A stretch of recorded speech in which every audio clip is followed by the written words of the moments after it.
Bună și bine v-am găsit la un nou episod aici pe canal. Astăzi ne vom juca niște Clash Royale. După cum vedeți, avem acest nou update care a venit cu 2v2-uri și celelalte 4 cărți, care pariu că le știți și voi. După cum vedeți, mi-am făcut eu un deck aici și zic că este foarte bun. Am intrat din arena 8 cu el. Dar acesta este clanul nostru, dacă vreți să intrați sunteți bineveniți. Și eu sunt aici cu prietenul meu Denis. Bună!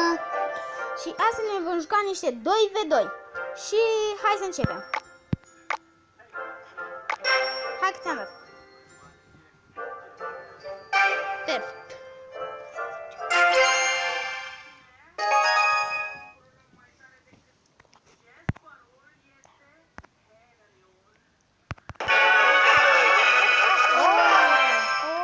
Suntem în arena 8 acum, jucăm să... Da, în arena 8. Ai miner? Da. Perfect, bagă. Eu bag graveyard.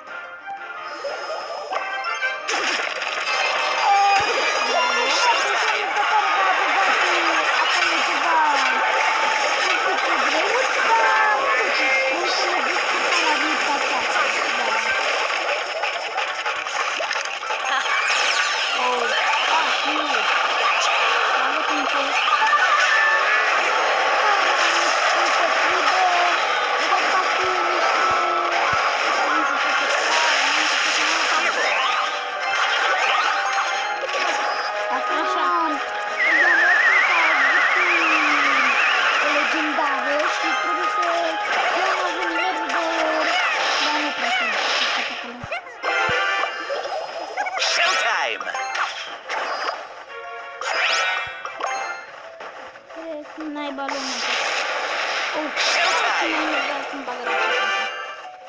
Pe tine nu? Bagă prins dacă ai acolo. Da. Așa un pic. Și bagă în spate prins.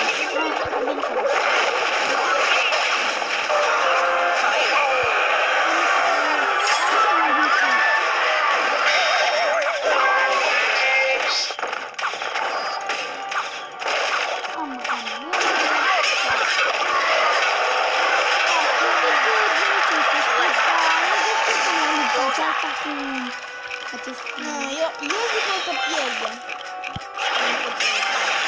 Da, după ce se vede, cred că o să pierdem. Nu avem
viață mai avea. Să știți că a fost o luptă grea, dar ne-am descurcat ceva. Și eu zic asta. Cu 4 legendare, prietenul meu Alexandru și eu cu o legendare mineră. Din păcate, e aplicat acum nou din legendary acesta. Haideți să încerc eu să-mi fac un nou de-ăsta. Și eu să încerc să-mi fac un nou deck. Încă din câte văd nu prea... Nu prea merge. Da, acum cred că o să-l întreb un pic pe prietenul meu să văd dacă am de prietenul.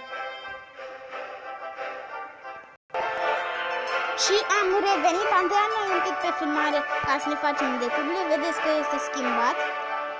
Da? Și haideți să începem din nou. Hai că ți-am dat. O luptă, cred că nu o să fie grea ca atunci că am jucat și în arena 8. Dar nu prea contează arenele. Contează mai mult jucătorii și cărțile. Mi se pare că tipii nu cred că o să ne bată, da, să vedem că o să nu descurc. Da. facă? Altceva să bage acolo.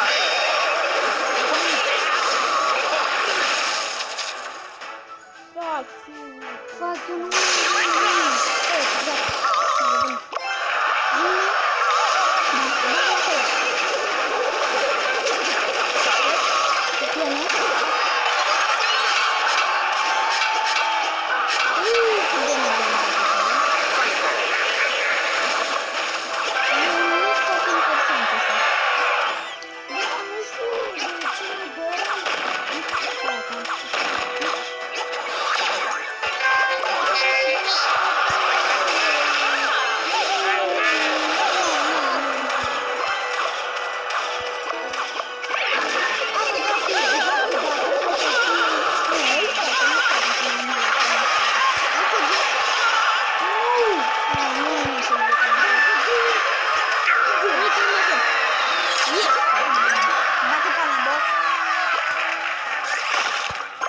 Ceva acolo? N-am cu ce să fac.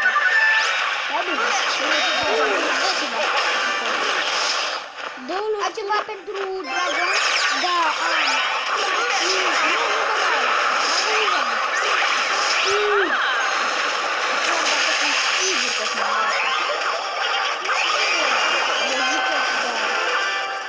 Ai ceva să zici? Bagă cu brabeții. Brabeții mei.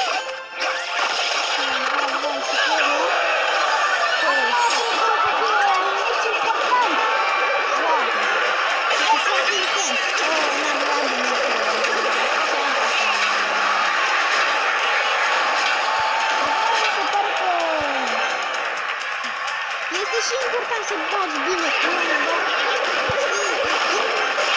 că e ușor să bagi cu mâna, adică știți, dar e foarte important să știi cum să bagi. Ai văzut ce ai făcut și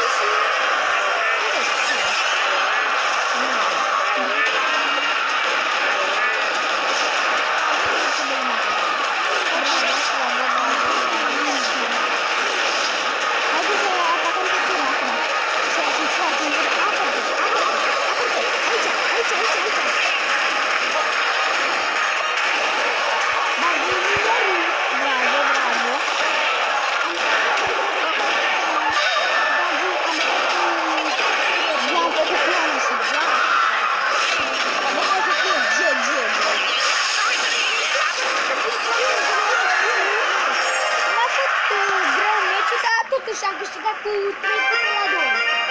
Da, a fost destul de ușor. Am primit două coroane și 12 bănuți. Bun, și cam atât cu acest episod. Acest episod, nu știu ce am astăzi. V-am arătat tot ce se mai putea și noi ne vedem data viitoare. Pa, pa!